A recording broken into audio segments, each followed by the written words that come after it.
Okay, let's talk more Spider-Man comics. In today's video, we are going to be talking about Nick Spencer's run, and this is a video that I've wanted to make for such a long time. If you guys haven't seen already, I also made a video about Nick Spencer's run before, where I talked about the different love interests of Spider-Man, and I talked about this one storyline in particular called The Heist, and essentially this was a comic that really took into consideration the love interests in Spider-Man's life, and really decided to flesh each character out that Spider-Man had kind of been hanging around with for the last like 20 years. Especially Felicia Hardy, aka Black Cat. I felt like Nick Spencer really did that character a service, especially how she was treated after the Dan Slott run. But either way, in today's video, I wanted to take that to a new level and really talk about Nick Spencer's run as a whole, especially for at least the first 30 to 40, maybe even 50 issues, where Nick Spencer really set the character back to its status quo. And I know that's a common theme that a lot of people talk about,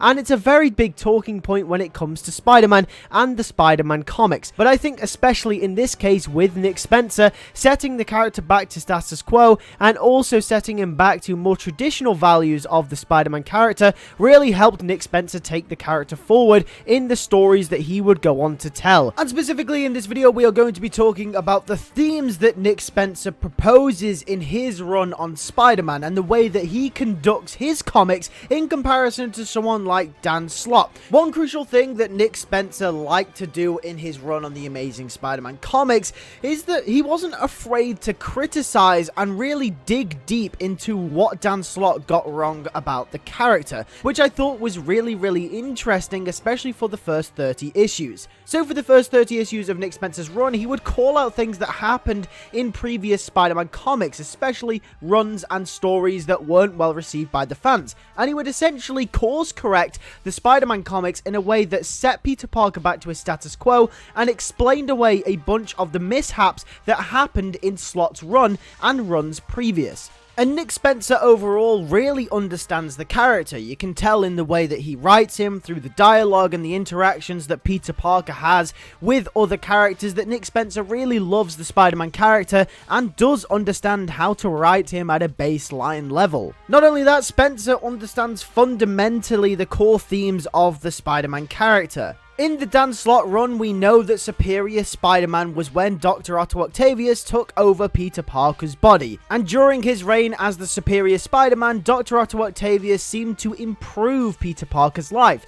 Not only did he get Peter Parker's doctorate and PhD, he also went on to create Parker Industries. And when Peter Parker came back into his own body, he decided to take the doctorate and all the success and Parker Industries all for himself. Now, this didn't sit well with fans because technically this was plagiarism, this was fraud, and Peter Parker never actually achieved any of these feats. And a lot of people said that this is out of character for Peter Parker. Peter Parker would never accept all of this success because he never did it by himself. Even though it was one of his greatest villains that ended up doing it for him, Peter Parker would still never take the credit for it. And this is one of the things that Nick Spencer's run does so well, is that it undoes, criticizes, and even calls out the decisions made by Slott in those comics. But it doesn't just retcon it and say that it never happened, he calls it out in universe and makes it a part of his story, which is one of the reasons why I feel like Nick Spencer's run is so successful in returning Peter Parker back to the status quo in a very interesting manner.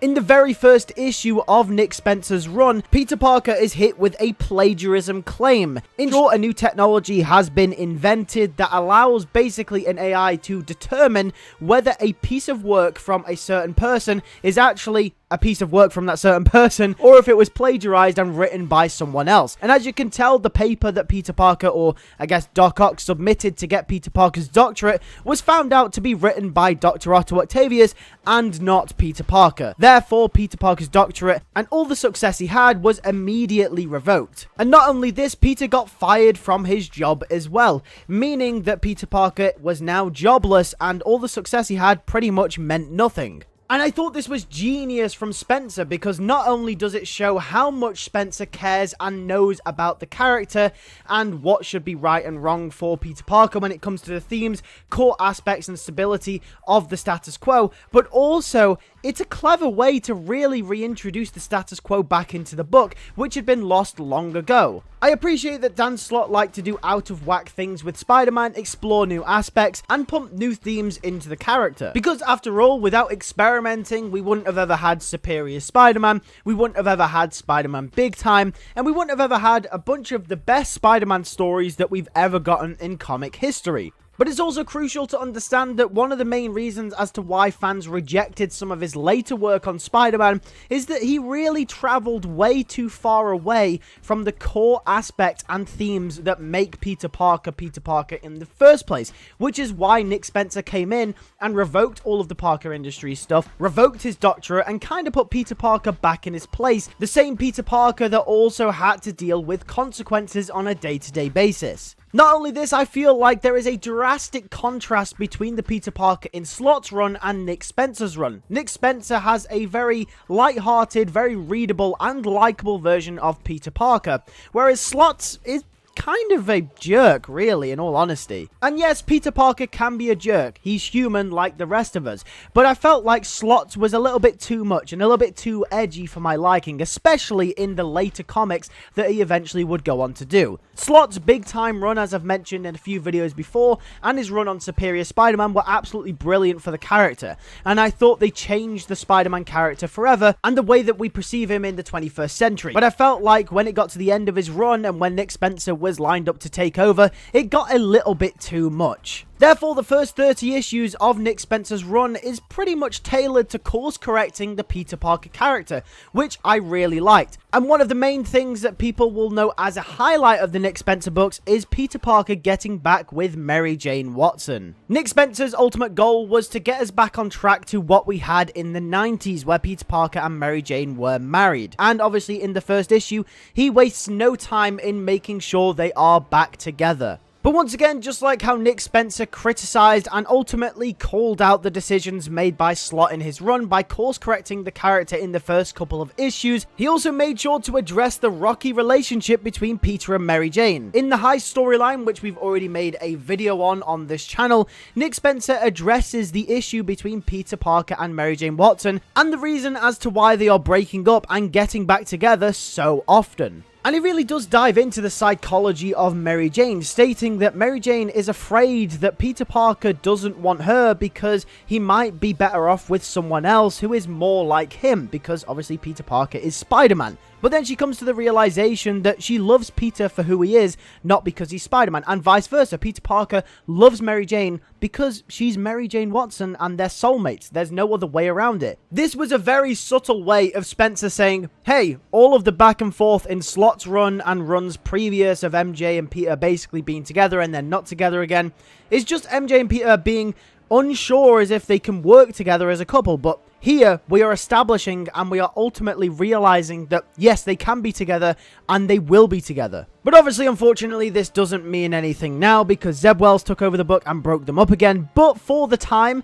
basically, Nick Spencer put them back together and said they are staying together. And this is the reason why they were back and forth for so long, but they are together now, and that is final. Spencer even goes as far as to call out Spider-Man One More Day, the controversial comic book that ended Peter Parker and Mary Jane Watson's marriage. And I mentioned this in my heist video, but I'm just going to mention it briefly here. That scene with Black Cat and Peter Parker, essentially where Peter reveals his identity to Felicia, is very, very important in understanding why Spencer's run really works in the first place. And that's because, as we know, Peter Parker is being set back to the status quo. But there's a bunch of things that were kind of just left untouched. And one of those characters that was left untouched was, in fact, Felicia Hardy. As we know, Felicia and Peter have dated multiple times in the past before One More Day. But as we know, One More Day reset everything and basically meant that no one knew that Peter Parker was Spider-Man. But Felicia Hardy still knew that she dated Spider-Man, but she forgot who Spider-Man was.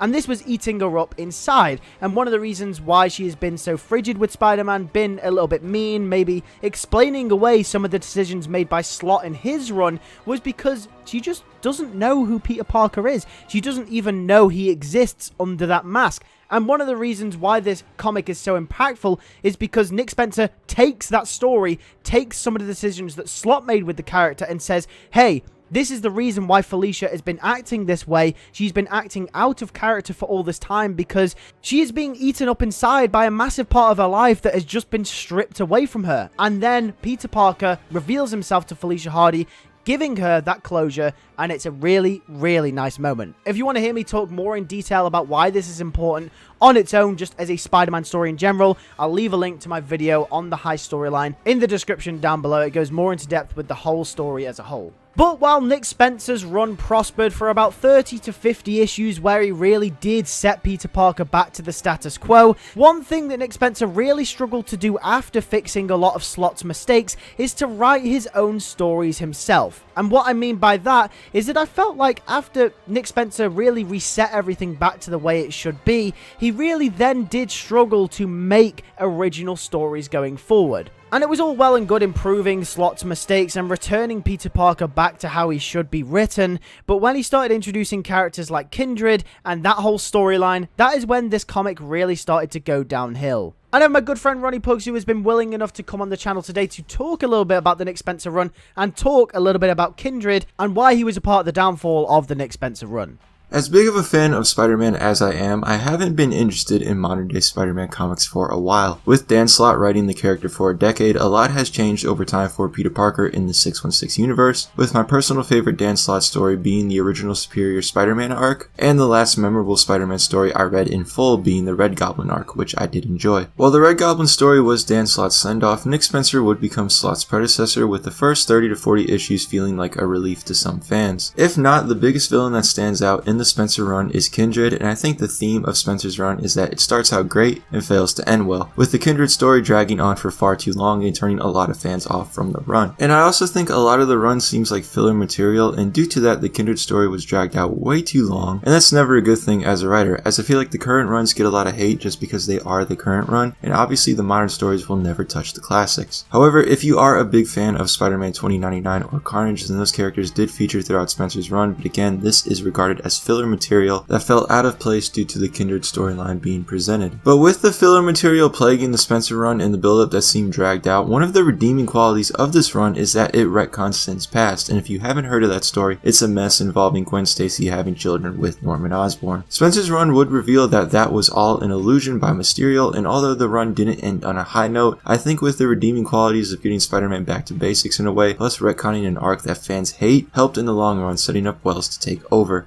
With that, I'd like to thank Lewis for having me on his channel. I've been a fan of his work for a while, and hopefully more collaborations are to come in the future. Thank you very much for coming on the channel. It was a pleasure. But anyway, Nick Spencer's run overall, I feel like, was a good reset for Spider-Man. It's clear that Nick Spencer understands the character, and for a good 30 issues, we really did get a Spider-Man that reminded us of that success he had in the 80s and 90s. But in hindsight, I felt like maybe Nick Spencer should have only come in for 30 to 50 issues and should have never have gone beyond that, because I felt like he would have came in, fixed Slott's run, fixed what the character had been missing for so many years, and then dipped and left it to another writer to take over and ultimately write new stories with the baseline and the groundwork set out by Spencer himself. Unfortunately, at this moment in time, the Spider-Man comics aren't up to standard of where they should be, and it really puts into perspective how good the Nick Spencer run actually was when it came out, considering the backlash from the recent Zeb Wells comics. But with that being said, that is pretty much it for today's video. If you did enjoy, make sure to like on it, and also make sure to subscribe for more Spider-Man content in the future.